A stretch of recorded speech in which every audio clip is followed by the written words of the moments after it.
Dans le cadre de la stratégie nationale du développement durable, dont la deuxième phase a été lancée hier sous la présidence de Seaziz Akhnouch, quel rôle a l'Agence marocaine de l'efficience énergétique? Merci.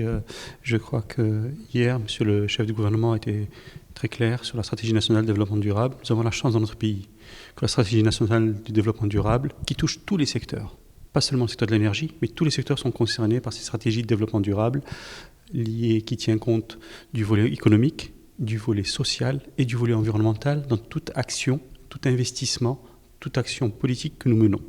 Nous avons la chance que la vision royale qui donne l'importance à cette stratégie nationale de développement durable, qui montre que lorsque nous avons tous ces secteurs concernés, et aujourd'hui nous avons la chance que le gouvernement, que les agences et la ME a un rôle aujourd'hui, l'agence marocaine travaille sur 3 grands axes, tout ce qui est efficacité énergétique, dans l'industrie, dans le transport, dans le bâtiment, dans les villes, dans l'agriculture. Nous travaillons sur la mobilité durable, sur tout ce qui est transformation de cette mobilité pour qu'elle soit plus durable.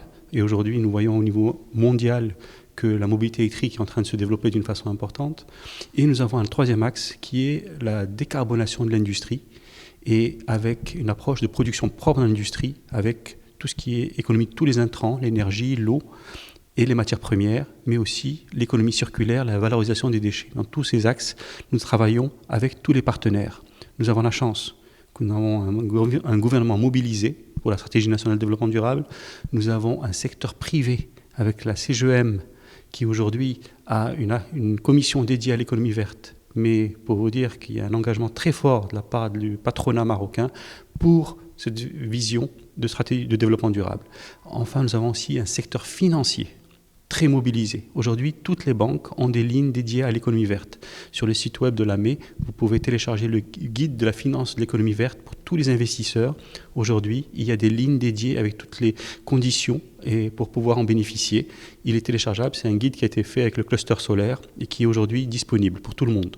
Enfin, il y a le secteur, la société civile.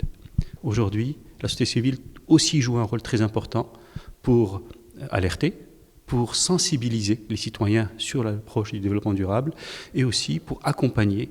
Nous avons, avec la Fondation Mohamed VI pour la protection de l'environnement, tout un programme sur le monitoring du carbone, sur la décarbonation, sur la compensation carbone, aujourd'hui, qui est mené avec la Fondation Mohamed VI pour la protection de l'environnement, avec Imanor, avec les acteurs qui sont concernés par ce volet normalisation du carbone dans notre pays. Donc vous voyez, tous les axes sur le développement durable sont très importants et hier, on a vu que cette vision, aujourd'hui, qui touche tous les secteurs, et c'est pour ça que tous les ministres présents ont montré que tout le monde est engagé dans cette stratégie nationale de développement durable.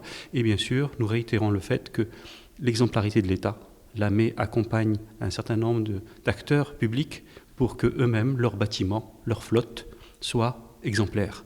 Nous ne pouvons pas demander aux citoyens d'être encore plus volontaires pour le développement durable si l'État ne donne pas l'exemple. Et c'est pour ça que nous avons de plus en plus de bâtiments aujourd'hui avec des panneaux solaires, avec de l'efficacité énergétique, avec des investissements qui doivent être faits, qui doivent être généralisés. Il y a tout un travail qui est fait aujourd'hui et nous espérons qu'on aura plus d'appui pour que cette stratégie nationale de développement durable soit généralisée sur notre territoire.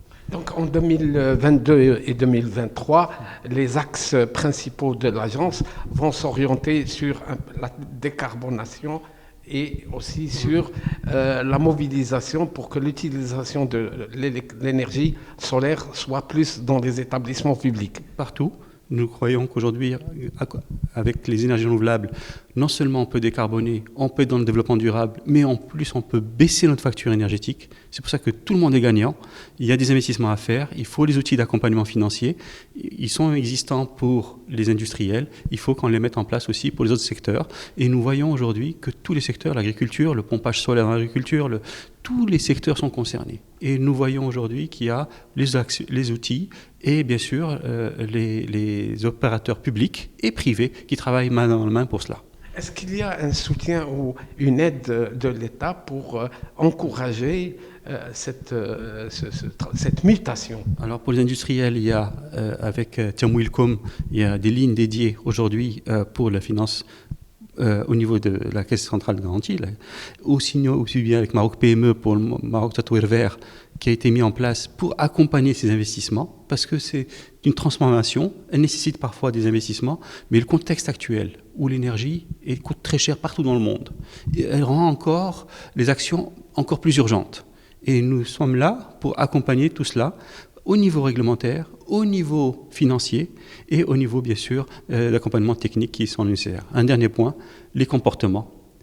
C'est nos comportements aussi qui doivent évoluer pour respecter ce concept d'économie, ne plus gaspiller ni les matières premières, ni l'eau.